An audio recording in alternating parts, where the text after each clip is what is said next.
Hello. Hello, mate. I just said to you right? before, yeah. Just said to you before, I forgot me bloody snorkel. Bloody.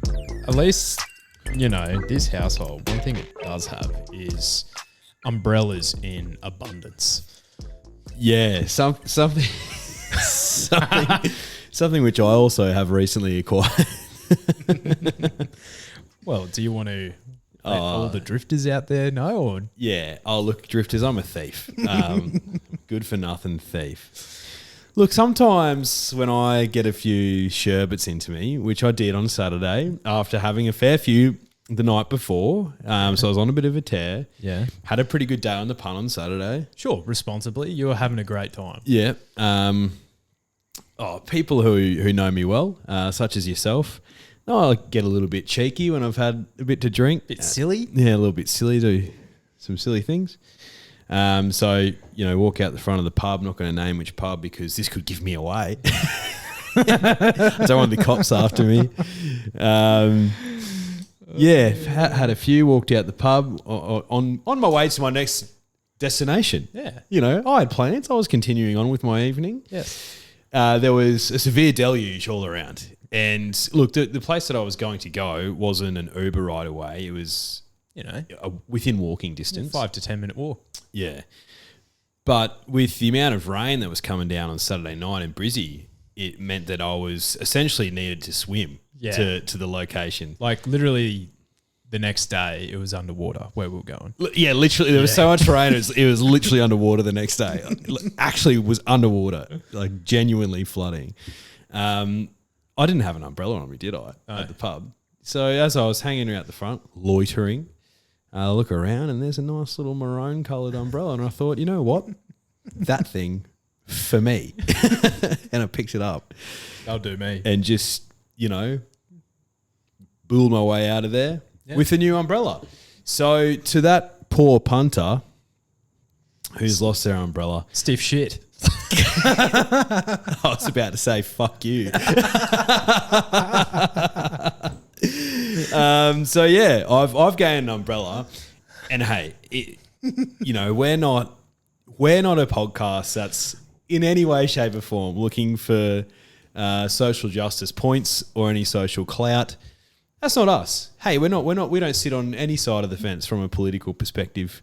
We're not looking for brownie points. No, but we will say, everyone in Brisbane knows someone who's been badly affected by the floods over the weekend. Look, both of us were obviously fine, which is very lucky, and I'm sure families, both sides, are all good. And floodwaters were 50 metres away from you. Yeah, exactly. So it was a bit touch and go there. But no, look, feel for everyone who's been affected by the floods. Drifters who are listening and maybe watching on YouTube. YouTube.com/On the Drift podcast. Look, we feel for you guys, and hopefully we've seen the last of it for a while. Yeah, well said.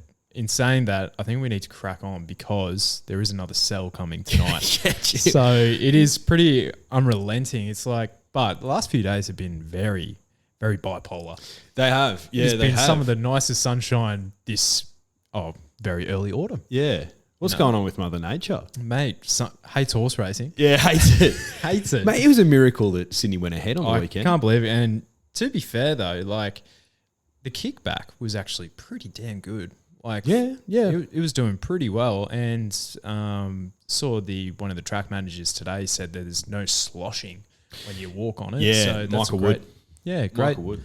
Great sign for Randwick for the weekend. I think they have, who knows, 40 mil apparently tomorrow.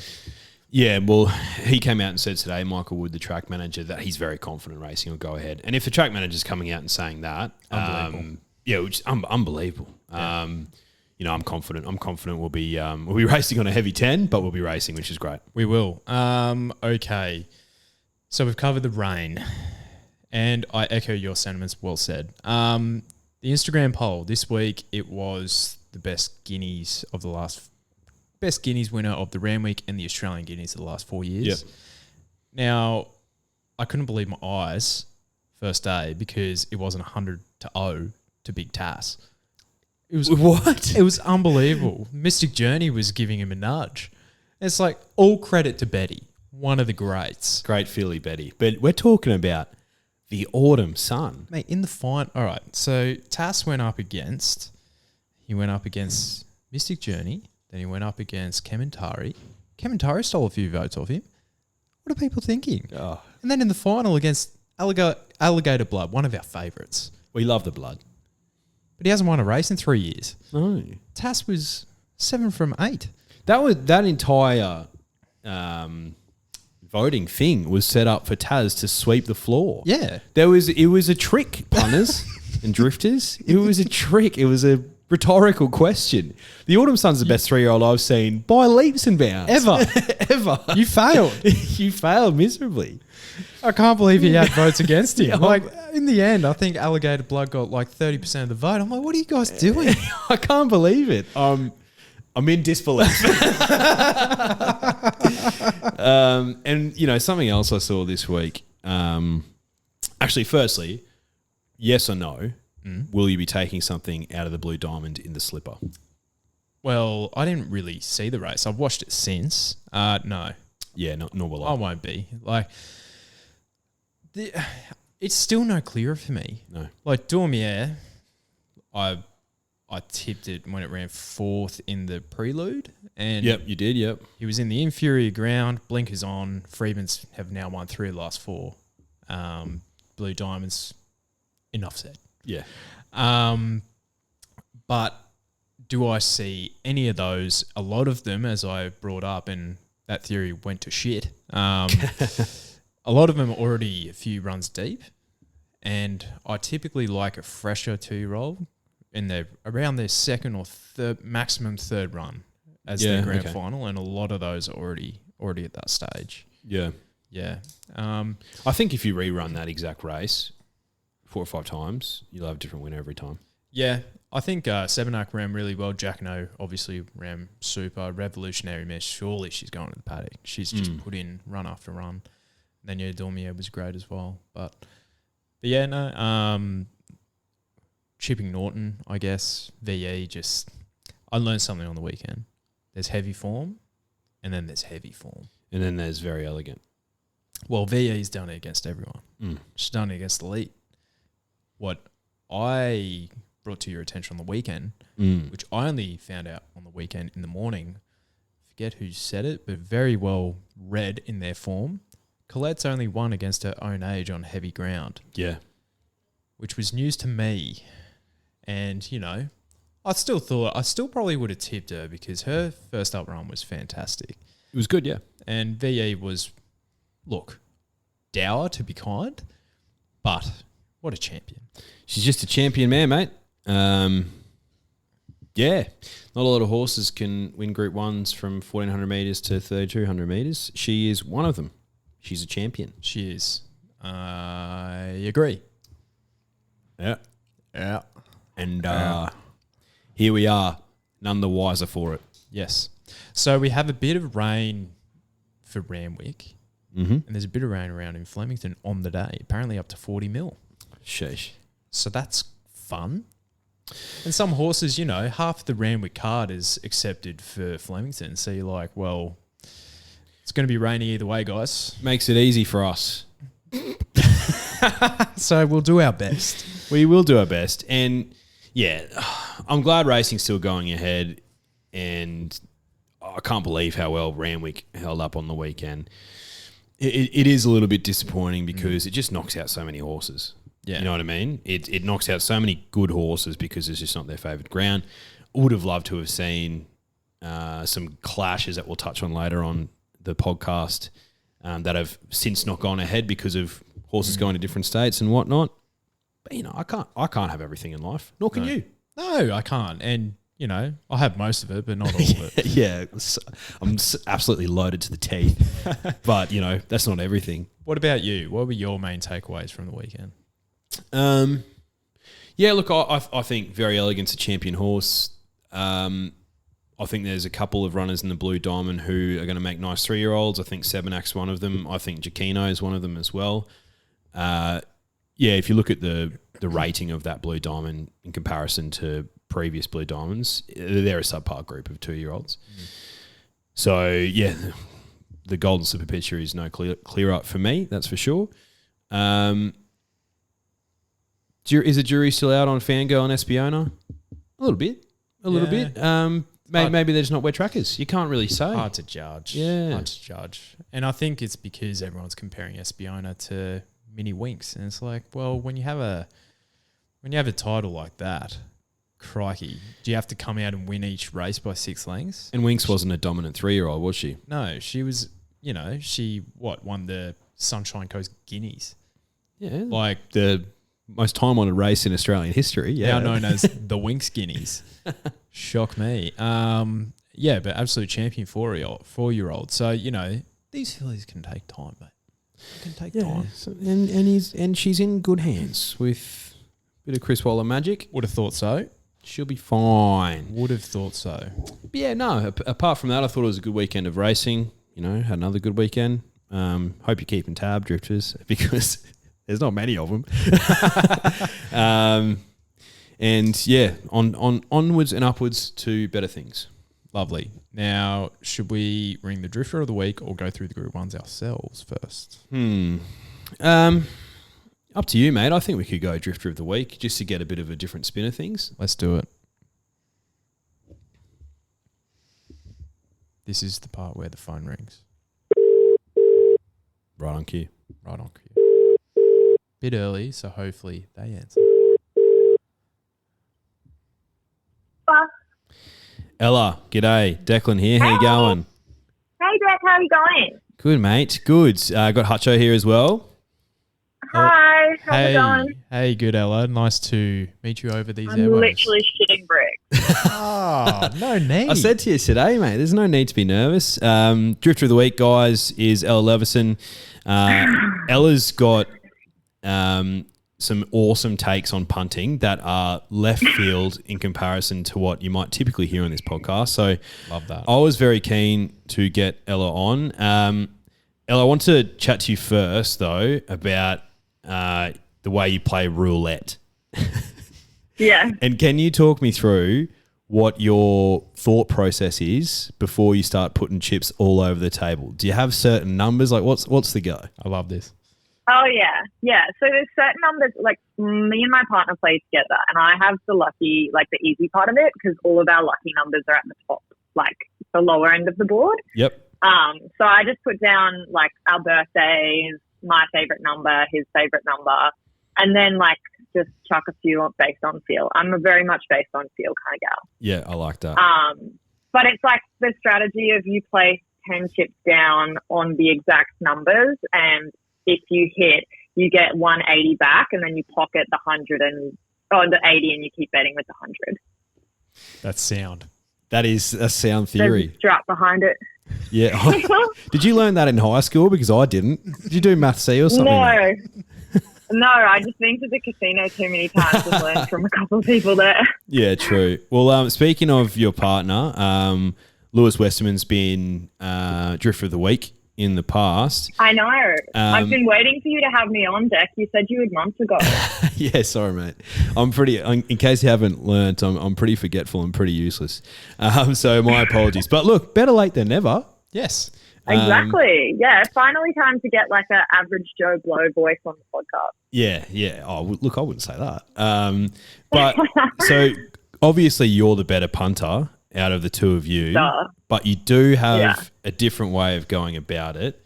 Look, I'm interested to hear your reasonings behind some of your picks, but so we're covering the 3 Group 1s that are on Saturday. You've got the Aussie Guineas, the Randwick Guineas, and the Canterbury Stakes. Hutcho, where do you want to start? You know what? Let's start in Flemington. Let's start in Melbourne, the Australian Guineas. What were your thoughts there, Ella? So Pinstripe is the pick that I would say for that one. And interestingly, the way that I picked this horse is last weekend I bet on it because there's a character in a TV show I watch on Stan called The Bold Type. And so I was like, Omen. And then he's racing again, same jockey, the same 2 winning rides, and I know he hasn't run the distance, but like progressively increasing more and more. But yeah, like I'm gonna preface this with saying this is the most research I've ever done. I'm very much a go on the day with what you feel. Doesn't matter if it's $20 or $2. I go off that kind of stuff. So yeah, that's the reason behind it. Oh no, I love that. I think Pinstripe's in with a great chance. $7.50 with Neds at the moment. What I will say is this: he's never lost a race. He's never lost. Just picket fences. Yeah. Picket fences. Nah, love that. Moving on to Randwick, we're going to go to the Canterbury Stakes, which is race 7. Yep. Yeah. I think I'm going Forbidden Love on this. I know it's a favourite. I don't really like to pick the favourite, but like he's proven last week he can deliver on a heavy track around this distance. And I don't know, I really like Hugh Bowman. You like Hugh Bowman. Fair enough. Yeah. Fair enough. Don't know why. No reasoning behind it. Yeah. I know that J-Mac is running and like whatever, everyone always picks J-Mac, but I have a really weird soft spot. Huey Bowman is pretty divisive. He is, He's pretty divisive. There's been good Huey recently. There has been good Huey. He's been in good form. So, yeah, look, I think Forbidden Love's in with a great shout, Ella. But last race that we'll go through for the Group 1, so the Randwick Guineas, short price favourite here. Yeah. Animo. I know. Are you going in that direction, or are you risking it all? It's hard to go away from no. I know he's a fan favourite of yours, Jack. Love them all. But I don't like to pick a favourite purely because I'm greedy and the odds are too short. So I'd probably go. Well, like this is a prime example of when I would probably do my interesting bet strategy is I wouldn't go like on the nose. I would go probably a same race multi. Yeah, okay. But if I had to pick one, I would go Animo. Okay. So you're going to go with my guy. Mm-hmm. Yeah, Yeah, your guy. Yeah, I can't blame you at all. No, if I was to chuck one into my Neds, same race multi even, I'll go number 10 War Eternal. Yep, for a bit of value. Yeah, for a bit of value. Absolutely swims that thing for Bjorn. He does swim for Bjorn. Righto. Awesome, Ella. So we're looking for your best bet of the day. Can be absolutely anywhere. Where are you going? What are you punting on? Okay, so this is where I've taken a bit of like a not the best course of the day. This is what I would do typically with my punting strategy. Love this. So it's the same race multi, Flemington race 6. Okay. Zaki top 2, Mr. Brightside top 4. Yep. And then if you're feeling really spicy, you actually same race multi, something like multi, another same race multi into that. So Randwick race 5. Okay. Eduardo top 2. Yep. And Slintex to run top 4. Okay. So you you can multi a same race multi multi against another same race multi. This is news to me. Yeah. Yeah. I'm sure it's news to a lot of other like I drifters. said earlier, I'm really greedy. So I like to get my odds as high as possible because I'm not betting with a lot of money. So I am the queen of the same race multi into a same race multi. All right. So you're punting in 3022. We're punting in 2022. So we've got same race multi, Flemington race 6, Zaki top 2, Mr. Brightside running top 4. And then we've got Randwick race 6? Race 5. Yeah, okay. That's the Nature Strip race. And Eduardo to run top 2 and Splintex to run top 4. Yeah. I think there's value in that. Oh, there's a stack of value in that. There's a lot. Yeah, there's a and lot I couldn't get the exact odds for you there, purely because they don't allow you to put bets on this far in advance, and that just speaks to the kind of gambler I am. It's very much in the moment. But yeah, that's like my favorite thing to do. If this gets up, you're going to look like an absolute genius. Oh, I love it. Oh, it's risky, but like you can put that kind of bet down and put down, I don't know, $5 if your standard bet's like 20 to 50 and get the same return. So go risk it to get the biscuit. I love it, Ella. Look, thanks so much for coming on. Really appreciate your time. Appreciate your insights. And you need to gamble responsibly more than anyone else by the sounds of it. Oh, absolutely. No, gamble responsibly. That's true. Yep. I'm playing with such small figures. It's fine. I'm always the one that ends up with money in my account at the end of the day. So I've heard. Who doesn't. So I've heard. Maybe we'll give Lewis a chance to rebuttal that on a future podcast. But thanks so much, Ella. Appreciate your time, mate. Thanks, guys. Thanks, Bye. Ella. See you later. See ya. My God. All right. My mind's blowing. I'm sweating. Look at your forehead, sweating profusely. Yeah. Right. I'm going to lift the kimono for the drifters out there. I fill in these best bet things. If you're watching on YouTube, you'll see a little graphic come up. So took a punt. You know, I fill in some of it sometimes. I'm like, Flemington. I reckon the best bet's going to be in Flemington. I was like, then same race multi. I'm panicking here. I'm typing. I'm like trying to keep up. And then she threw in Randwick as well. Same race multi against another same race multi. I didn't even realise you can do that. I think she's told me you can do that before, but potentially I was inebriated when she was telling me that. To be fair, we don't dabble in SRMs that much, but I'm chucking this thing on, that's for sure. If the Drifter of the Week does, the Drifter of the Week does. 100%. Anyway. All right, let's get back in 2022 right now. The Australian Guineas, 1,600 metres, Group 1, 3-year-olds, set weights.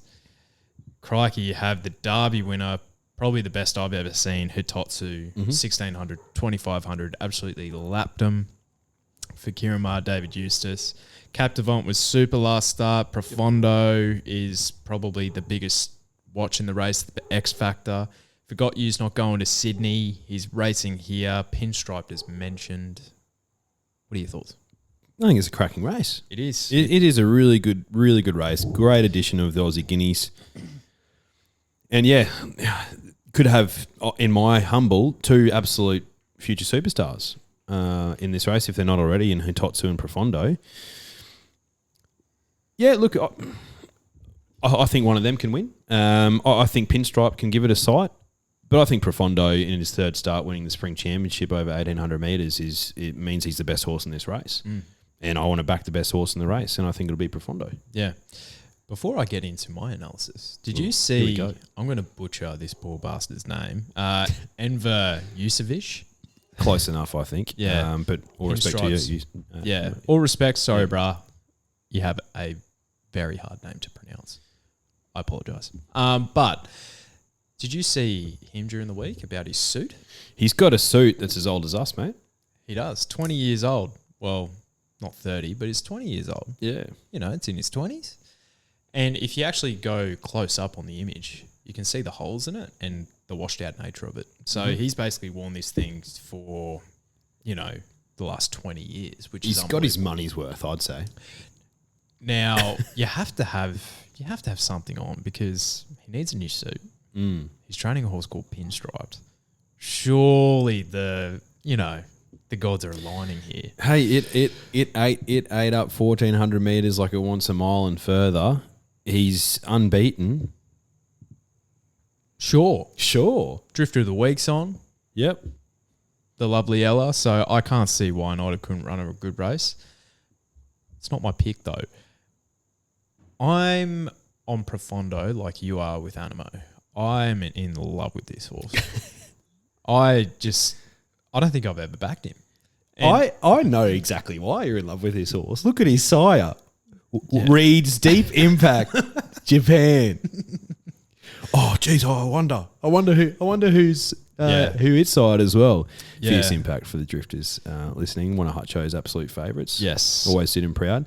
And shock! What are those silks that Profondo's wearing? Yeah, it's Richie Litt silks, Castelvecchio, High quality silks, great silks. Great silks. It's like it's kind of like the Japanese flag with a bit of flavour on the side. Yeah, bit of edamame as the hat, a bit of wasabi. Yeah, Yeah. So, in short, I think Profondo, I think he's a special horse. I think he's special. I think he's a special talent. If he runs on as 4, wouldn't be surprised if he's in the Cox Plate. I think he's that good. And I think he'll win this and he'll just knock him over in the Rosehill Guineas after that. And you know what? He might even go to the Queen Elizabeth. I don't know. I think he's been aimed for this as his first up run purely to get him in the Queen Elizabeth, mate. Yeah, I think that's where it'll peak. The thoughts on this horse are sky high, and if you look back at his third start, the Spring Championship Stakes, spanked him. Still didn't know what he was doing. No. Spanked him. His rating was through the roof. He's a great horse, Profondo. He is, and he's got the most upside in Australia. I'll say that. But obviously, there's some things of the unknown. He's only accepted for this race this week because he was going to the Randwick Guineas, but he doesn't want to. Richie Litt doesn't want. He wants to look after him. Oh, full credit to him. He's a $1.9 million colt. He's very, very valuable. Yeah. Robbie Dolan hasn't been this way going in Australia. No. So that's interesting. Retains the ride. So, he's only won the one Group 1 and it was in that race. 15, but if it is raining on the day, could be a plus. So a lot of unknowns, but Profondo's my on top pick. Hitotsu's going to run a battler, Cracker, and Captivant as well. I reckon the top 3 are your first 3 home. I'm with you. Lovely. All right. Well, let's go to the Canterbury Stakes then. Canterbury. So 1,300 metres, weight for age, 3-year-olds and up. I found 2 horses here, and one I was on the offence for. They were Private Eye, they were Laws of Indices, and Forbidden Love on the quick backup. I've gone with Forbidden Love because when I was going through each of these horses' wet track form, I was lured in by Private Eye, but with my newly attained knowledge, I looked at his heavy form, and one was in his maiden, and one was in a benchmark 72 when he was a 3-year-old. So Forbidden Love has proven it more on heavy ground than the others in this field, and Laws of Indices is kind of the X factor in the race, but we haven't seen too much of him. I think he's a Doncaster horse. Yeah.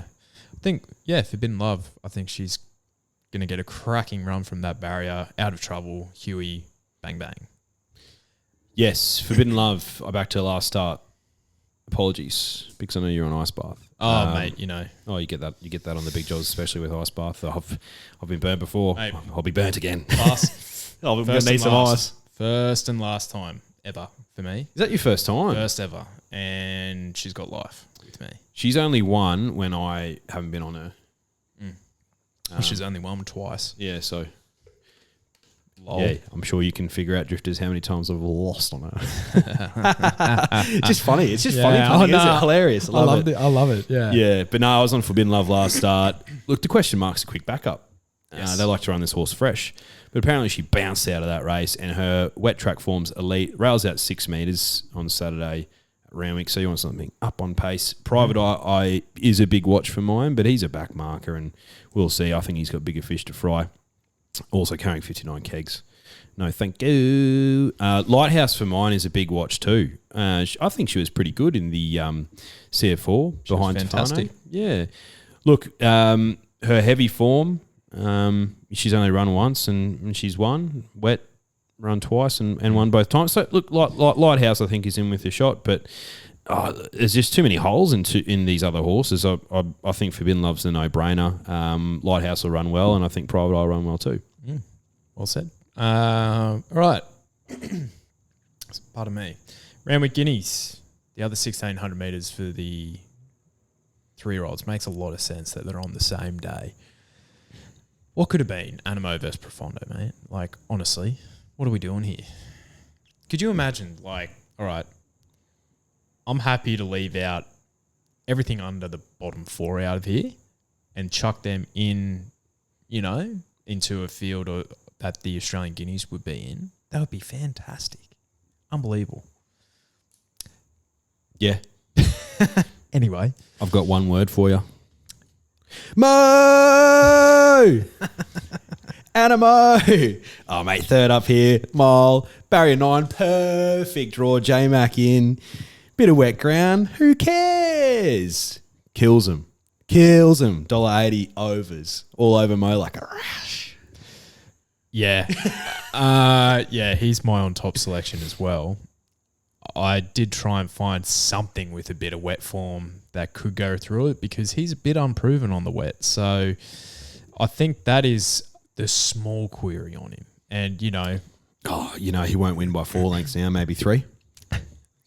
Look, War Eternal is a throw at the stumps. It is. He's a good throw at the stumps, though. He's coming out of benchmark form. But to give some sort of direction about these 3-year-olds, he lost to Palele by 5 lengths first up. But what I will say is this. He's not first up horse. He builds into his prep, apparently. Builds up into his prep. Third up will be Rock Hard Fit here and only ran a couple of weeks ago. He beat Dajran, who is a very progressive horse. You sure? So, but he did have weight favours there. Equal weights here, going to be bloody tough. But he has the best wet track jockey in Australia here with Jay Collett in the saddle as well. So I think he's the one outside that can run second. Yeah, Mo on top for me. I'm not even going to talk about a trifecta because I don't want any juju. None whatsoever. Okay. All right, other races. Let's go back to Flemington. Let's go race 6 in the Blamey because one of our favourites is heading there. One that we called quite early in Zaki. He leads this field in the Blamey, 1,600 metres. First up, Group 2, set weights penalties, so he's the top weight here, and rightfully so. Where's the 69 kegs on his back, not the 59? So he was scratched from the Canterbury Stakes, if I'm not He was mistaken. scratched from the Canterbury Stakes. He would have been my on toppy.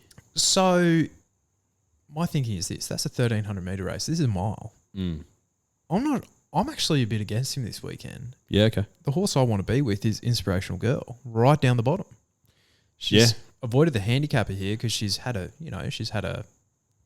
sore knee or something, and she ran an absolutely cracking race first up. Blinkers on. Damien Lane for Danny O'Brien. I think she's the way I'm leaning on for the forward bucks on offer. Yeah, Zaki will win that. Okay, before we go to our best bets, let's have a look at the other few features in Randwick. So let's start with the 2-year-olds. I know you're very fascinated about these 2-year-olds.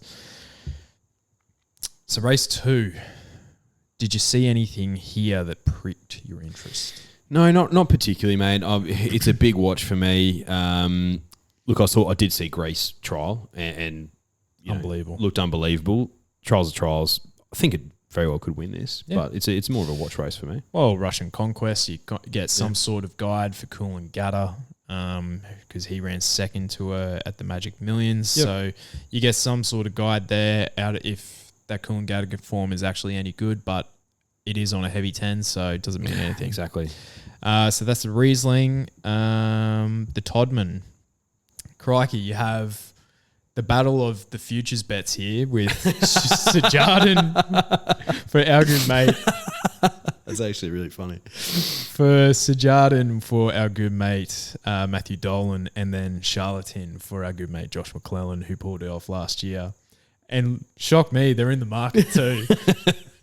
So I think they'll be kicking themselves that they didn't hold all their bonus bets to launch now because they've all been drifted in the market, something chronic.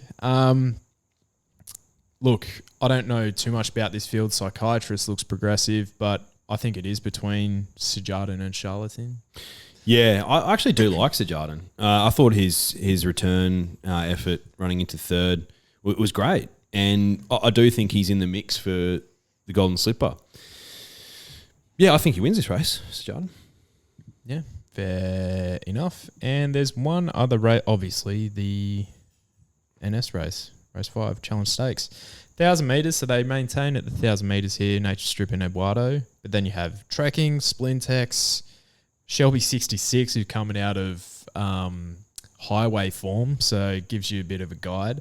September Run, and then Remark. So, Nature Strip win? Yeah, Nature Strip wins if he jumps fairly, for sure. Eduardo could be the better wet tracker and is 1,000 metres. Yeah. But Nature Strip was super first up. Eduardo, he might be better around a bend. Potentially. Okay. Best bets around the country here. I've got 4. Okay. How many do you have? Oh, something similar, yeah. All right. I'm going to start in Flemington. Mm-hmm. Going to go to race 3. Mm-hmm. I really like Rose Quartz. So do I. That's one of mine. She was super down the straight, blew him away, and I can't see why she can't do this again here. The other horse I was interested in was Superium up the top of the weights. Yep. That horse has been racing some super, super races, and it drops back to 90 grade here. Could be well in, but yeah, Rose Quartz for me. Okay. Yep, fair enough. Yeah, look, I like Rose Quartz. That's a good shout. What was in race 2? Crystal Pegasus in Flemington. Yes. Yeah, I like Crystal Pegasus again. I know it's short, but I think it wins again. It was awesome last start. I think about 3s I got it at. So, yeah, Crystal Pegasus I think will run well on the weekend. I think we tipped it on the podcast about 380 and it started about 220. Yeah, something absolutely like that. Crunched in. So, moving markets around here. Yeah. Or the favourite just got scratched. One of the two. Either one. I want you to go race 8 at Flemington. Mm-hmm. I want you to have a good, honest look at this field and tell me what you see. Oh, look, I see a horse by the name of Brooklyn Hustle, number 2. What are your thoughts? I was keen on her before I saw the weather forecast. So I would love her to... I actually think she runs super down the straight. And 1,000 metres, I think she's elite at 1,000, 1,100 metres. I'm only going to be betting if it's dry because she doesn't go yard in soft. So I think hopefully, and Jamie Carr on, she can turn these types of horses around. She can. $7, I think that's still good enough to bet. Tracking at 17 seems overs, but he's lugging 63 kilos. So I have one more before my best. Yeah, I have one more before my best too. Look, I think Zaki in the Blamey Stakes for me is a great punt. $2.15. I think doubling your money with that horse is unbelievable. Lovely. You know what? I'm gonna flip it on its head here. I had Crystal Pegasus as it was my best, but I'm gonna change it because I'm going for a bit more value. That's the type of guy I am. I'm gonna go race 6 at Randwick in the heavy 10, and I'm gonna go number 3 Marzu. Oh yeah, great punt. And I tipped both of these horses 2 weeks ago. I'm just sticking with my winning formula. Yeah, so you should, mate. Marzu come back a bloody different horse after the ultimate gear change. He was running genuine group times last week, and 2 weeks ago. He's still pretty well in here. Like poor old President, that horse has raced like 3 times in the last year, and he's getting 59 kegs. Profiteer is obviously the big watch, not one of ours, and certainly not. But he was racing much better at the Sydney Way going. So he'll be interesting to see. But Marzu, I think he looks like a very versatile horse. Obviously, a bit unknown in the going, but we'll see. We will see. My best of the day? Yes. Randwick race 4. And a lot of these horses versed each other last start, but I'm going to go with number 11. No Compromise. Turn the tables on its stablemate. Number 4, Mighty Bill. If you'd have to be blind not to have seen it absolutely storm home. No Compromise as soon as it got clear. Meets Mighty Bill a lot better at the weights here. It goes up in distance. I think it'll run a cracking race. No Compromise. I think in this race, if you want to have a little throw at the stumps, drifters, box trifecta with some Waller picks. Yeah. Number 4, Mighty Beale. Number 5, Shiraz. Number 11, No Compromise. And number 13, Too Much to Bear. Yeah, sure. Box a try. If you want to. It's just a suggestion. It is. It is a suggestion. But yeah, No Compromise, best for me. You know what? I'm a futures guy. And friend of the podcast, Craig Sneesby, is in the ownership of Shiraz. And, it is nominated for the Sydney Cup Drifters. And there's still $15 $15 on offer. It'll watch it run top 4 here and watch that $15 basically half because it's getting into the Sydney Cup with about 51 kilos on its back. I don't know how many times we have to tell you this. Yeah, you can get about $30 for Lady Laguna now, but we won't say that. I've got absolutely no recollection of what you're talking about. Me neither. But the $15 on offer for Shiraz will evaporate like the Brisbane River. Yeah, exactly. It'll be gone. Lovely. That's all I had. Yep. Great weekend of racing. Hopefully everything goes ahead. Getting closer and closer to Slipper Day. I'm that keen. Me too. If you're having a punt this weekend, do it responsibly, but we'll see you next week. Good luck, drifters.